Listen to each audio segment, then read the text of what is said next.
There's so many ways we think about drug addiction that are just plain wrong, and that stigma can make a person feel like they're all alone. If you know someone who is living with addiction, reach out, make the connection, have the conversation, stop the stigma. Joined now by our Wednesday regular from the Ray and Dregs Hockey Podcast, TSN Hockey Insider, Mr. Darren Dreger. How you doing? I'm doing okay, fellas. Good to see you again. You know, it hasn't been that long. It's been a week. It's been a little bit longer since I last spoke with J-Pat, but I don't know if you've noticed or not, but the Movember is it's thick and strong. Yeah, lush. Strong. Anyway, that's all I got. That's all I got to start the show. My apologies. That's a contest winner, Dregs. Of course, is there anyone left in the TSN newsroom, or are they all in Doha, Qatar? That's also a valid point, isn't it? I talk about a world-class event handled in a world-class manner, but you know, I don't have too many weeks over the course of the season where there's not a lot going on. I mean, insider trading is twice a week, the variety of podcasts and radio that I do, all of that. So I'm not complaining, but it is interesting when you've got a sports network like TSN that goes all in on a property, which they obviously have on the World Cup, and the rest of us are just like, you know what, just go away for a few days, you'll be fine. So it's been kind of nice this week. It's been refreshing. Yeah, this is the week where the boss is not on top of you. Did watch insider trading yesterday, and the phrase status quo was used with regards to Bruce Boudreau and his future with the Vancouver Canucks. How long do you think status quo could last here, Dregs? Well, it depends who you talk to, Matt. You know, as I acknowledged on Sekeres and Price, you know, probably a couple of weeks ago, right? The timeline on this is unique because there isn't really a hard timeline. You know, there have been stretches through the early goings of this regular season where I think appreciably we thought, yeah, this is it for Bruce. You can't lose a game like that again. And yet, you know, he survives. Everybody knows there's going to be a coaching change. Bruce knows there's going to be a coaching change. We just don't know what the timeline is. And, you know, again, as we talked about, what bodes well in the best interests of the club is that, all right, they win some, they lose some, they win some, they lose some, and they drag into the second half of the season. And it seems unlikely that the Vancouver Canucks are going to get any help with the roster from management, and any decisions, and I know where we'll go eventually, which will be on the future of Bo Horvat, will be driven more towards replenishing and stockpiling with young assets and whatnot. Well, if you're going down that road, you know, does it make sense to fire Boudreau now, bring in a new coach? That new coach applies all of the systems and the structure or lack thereof, and maybe gets the defense, you know, back in shape as best it can be. Maybe Thatcher Demko and the goaltending comes back to standard, and you belittle or diminish your chances of having a better shot at a better draft pick in June. So the longer this drags out, may not be a great thing for Canucks fans, but it does make some sense logically. One of the things that we've been wondering, Dregs, is whether or not the replacement will be a permanent replacement or if you'll go with an interim, knowing that Mike Yeo is on the bench and has coached two NHL teams in the past. Is it fair to say the longer it goes on, the more likely it is that there is going to be a permanent replacement, that it isn't sort of a knee-jerk, you know, rash, okay, we've got to do something, Mike, you're up, as opposed to something a little more calculated as this draws on? I think you have it nailed, Matt. And doesn't that make sense? If they were going with something more knee-jerk, I believe the decision and the change would have been made by now. You know, if Mike Yeo was the guy, even on an interim basis, to limp you through till the end of the year, I feel like Patrick Galvin would have made that decision already. Look, I mean, Rick Tocchet's name has been associated with the Vancouver Canucks. I know that there at least is some interest there. But again, to kind of dredge up old news here, you know, is Tocchet sold on what the Vancouver Canucks might be in the near future? And if he's not sold, you know, look, I wouldn't say he's desperate. He wants to coach again. I know this, but you know, he's working in TV in the States with TNT, so he's got no stress, none of that. And I'm sure that Vancouver is considering other candidates as well. You know, a couple of names I wonder about, just sort of blasts from the past. I reported last week on the fact that Joel Quenneville wants to get back into coaching. And, there are some who want to, for whatever reason, connect him with Seattle. Well, I might have been willing to do that in the offseason, aside from the league implications where Quenneville is concerned here, right? Like, he has to be cleared by the commissioner's office, and that may not happen until next season. But Seattle is a pretty good team right now, and Dave Haxtell looks like he's got that team headed in the right direction. So aside from historical connections, I wonder where Coach Q might be the best fit. Why wouldn't Jim Rutherford or Patrick Allvin kick tires there? Andrew Burnett, as we've reported on, has it out in his contract with the New Jersey Devils. He would be a more long-term fit. They're just not there yet. But what you say, Matt, makes perfect sense. If they wait until the new year, if they can wait until the new year and they hire outside, then that's going to be a piece, that's going to want some longevity and some contract term. Dregs, one thing that doesn't make sense to me is that we're 2 weeks away from the first-year anniversary of Jim Rutherford taking over. Rutherford was brought in, obviously, to enact change, and he came with this reputation of Trader Jim and a guy that loved to get out in front of things and make things happen. And as we sit here, I mean, they have just chipped around the edges. You talked a moment ago about, they're not likely to bring in a ton of reinforcements, but I am surprised that Jim Rutherford, at this stage of his career, knowing how much heavy lifting is in front of him, the fact that he has expressed he's not happy with where they are, and how could he be? But it's just this inactivity. Ethan Bear and Riley Stillman is really just addressing the fringes of the issues with this hockey club. Right, Jeff. I mean, that's dabbling in season. That's what that is. And I'll join you in being surprised that there hasn't been more done. Not necessarily to this point. I want to go back to the off season. Guys, I mean, I was standing in a hotel lobby bar when someone deeply associated with JT Miller came to me, and you might remember my line of tweeting during that draft stretch, where it seemed like JT Miller was going to be traded. Not more likely going to be traded than signed to an extension. No, it was likely he was going to be traded. And that's the perfect environment for that, right? Because when you've got a player of that substance, you are going to get something decent back in return, especially if you do a sign and trade or whatever. I mean, you bring in the Bartletts and they navigate what that process looks like, and you get a decent return because there is flexibility in the system in the offseason to do that. Then all of a sudden, boom, they signed JT Miller to the contract extension, and, well, that asset clearly is off the table. So I'm more surprised that more wasn't done in the offseason than I am to this point. It's difficult right now as we have this conversation to get any decent return. Because if you're dealing, I heard you guys have a great argument, by the way, on whether Bo Horvat would be a fit with the Boston Bruins, and I loved your take on it, Jeff, just going at it saying, can we stop with the nonsense of 2011? Because I tend to agree, but just for sake of bringing that up, because it was a terrific take, if we're using Boston as Exhibit A, and there's no reason to exclude Boston from the group of teams that would show interest in Bo Horvat, if you're having that conversation in today's world, it's got to be dollar in and dollar out. That's the only way that you can make it work, because Boston can't bring in Bo Horvat as much as they might like to, and does that do the Vancouver Canucks any good? It probably doesn't, because they're going to be in the market for futures, draft picks, young players, prospects that are in a system, all of those things. So in November, it's too early, but maybe the heavy lifting specific to some of these deals is ahead.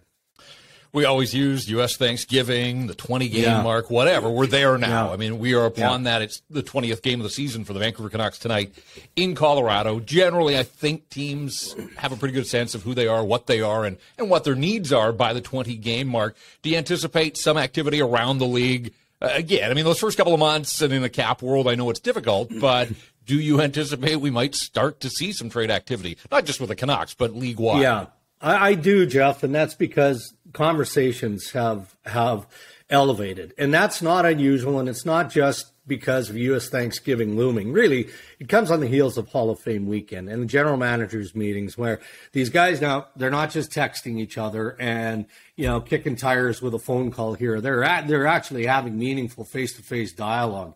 And it may start with, all right, well, I'm in the market for a defenseman. I asked about player X, 3 weeks ago, you weren't interested. Where are you at now? Well, I'm not there yet, but, what about this guy? Player Y, and then that's how trades kind of develop over time.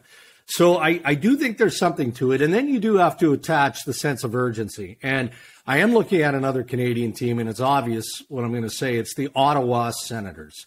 Whether DJ Smith feels it, the heat right now for him is real because there are powers that be within the organization that feel like something has to give. As I was reminded by a veteran coach this week, when you see your goaltending is in shambles, your defense is no good, injury and otherwise, those are the two final markers to a coach change. That's just history and fact in what encourages a general manager to make that play. Now, I'm going to defend DJ Smith here. I do a lot of Ottawa games. I think he's an excellent coach. I do. And if they cut him loose, then I would encourage Vancouver or any other club that's in the market for a coach to consider DJ Smith. Now, he's got 2 years remaining in his contract, so there might be some reluctance there. But Pierre Dorion promised defensive help in the offseason. Pierre did great work. He brought in some unbelievable pieces, obviously Claude Giroux, Alex DeBrincat. I mean, go down the list. Made the Cam Talbot trade, although Talbot the other night didn't look very good. So you've got goaltending issues. You've got injuries. You've got, needs on that blue line. And now lots of people in the organization are looking at coaching. It's not coaching. This team just isn't good enough. And maybe they fooled a lot of people by starting as strongly as they did. So, look, quickly here, and maybe Pierre Dorion can pull the rabbit out of his hat. He's working hard. I'm not discrediting what he's trying to do, but where is he getting that defenseman? He obviously isn't willing to overpay for Jake Chychrun, so where is he getting that piece? Dregs, gosh, sounds so familiar, doesn't it, Jeff? Coach under fire, goaltending, defense in shambles. That Myers Zaitsev business from the weekend, or do you know anything there? Did they check in on Myers? Did Zaitsev not want to waive to go to Ottawa? Do you know if there's any there anymore on a Myers-Zaitsev principled deal? Well, I was told by someone close, and not someone from either club, just for full disclosure here, that dialogue was legit. I don't know what's gone on with Nikita Zaitsev. I don't. And I've talked to different members of the Ottawa Senators organization. This is a player that was loved, and I use that term appropriately, by DJ Smith. And he can't play in the National Hockey League. That's a tough ticket to take, but it makes sense. As I applied to potentially a Horvat move, and we throw Boston out there, the dollar in, dollar out scenario. Nikita Zaitsev has another year left at 4.5 and a pretty hefty salary bonus. So, if Vancouver is taking Tyler, or if Ottawa is taking Tyler Myers back, then obviously it would have to be a framework like that. So I don't know that it got to the stage that Myers was asked. I can tell you there's a lot of speculation in the summer, and you guys jump in here and kind of refresh or jog my memory. I think it was reported on that Myers turned down some deals in the summer, or the potential of deals in the summer. And his agent, J.P. Barry, just flat out says that's not true. Now, whether it didn't get to his level, maybe the club went directly. We could be playing a game of semantics here, but that's the way it feels. A deal like that would make sense. So I was told by someone close, a source close, that there was something legit in the works between Vancouver and Ottawa there.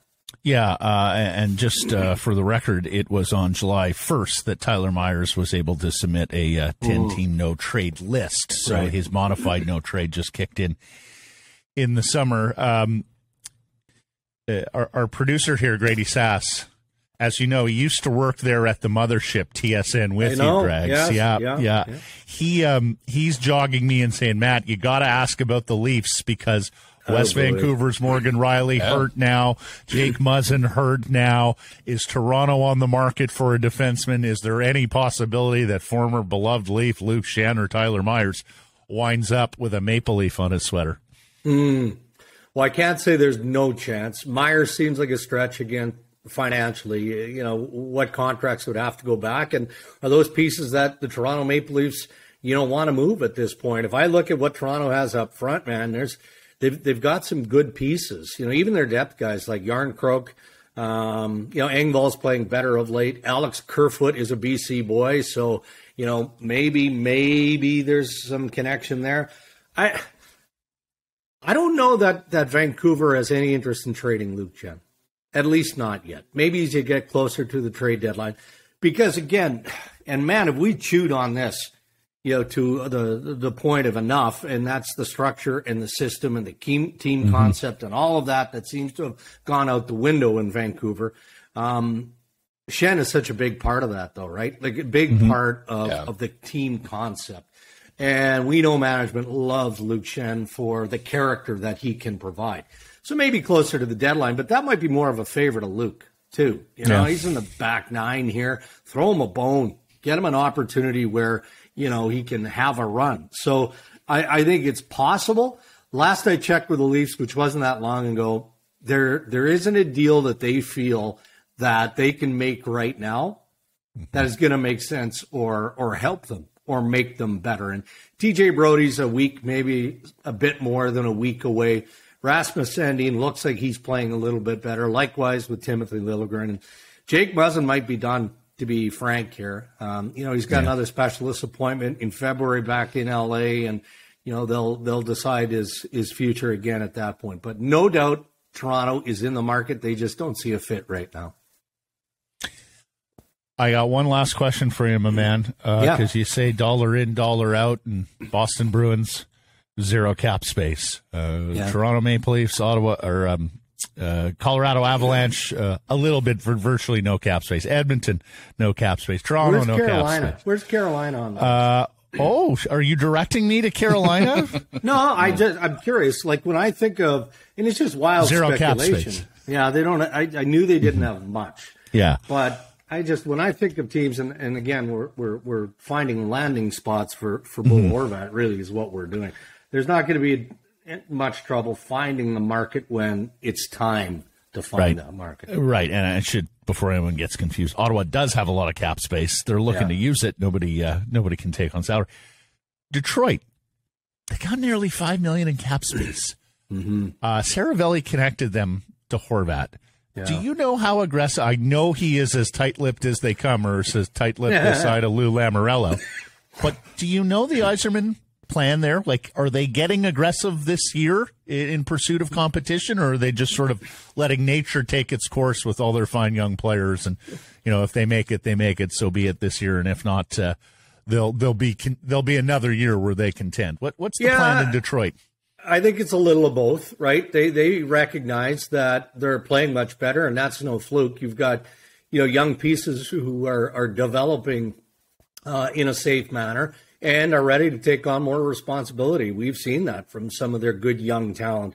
I would wonder how much is linked to the Dylan Larkin negotiation or lack thereof. Pretty quiet around that camp, and it's a slow-moving process. That doesn't mean that they can't get something done and something won't be worked out, but maybe they have to answer that question before they go big game hunting on a Bo Horvat. But look, if they're adamant and intent on getting Dylan Larkin signed and he stays in Detroit, why wouldn't they?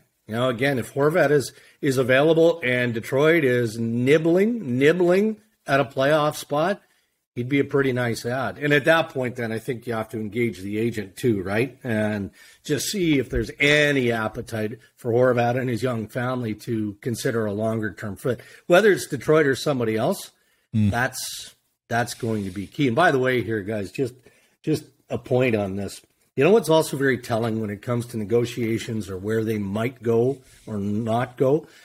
As far as I know, there was no gesture made by the Canucks to meet with Newport when Vancouver was recently in town. And it's a bit of a head scratcher. I'm not judging. It's just if you're interested in negotiating a deal with your captain, wouldn't it make sense to have a convenient face-to-face? And I don't think that happened. I also, we've been getting anecdotal reports of dwindling numbers of 53 Horvat jerseys in the team store. So I'm not sure they're ordering new stock on that one yet, Darren, until they have some sort of resolution on them. Marvelous stuff, my friend. Thank you for the time. We'll catch up next Wednesday. All right, guys. Have a great week.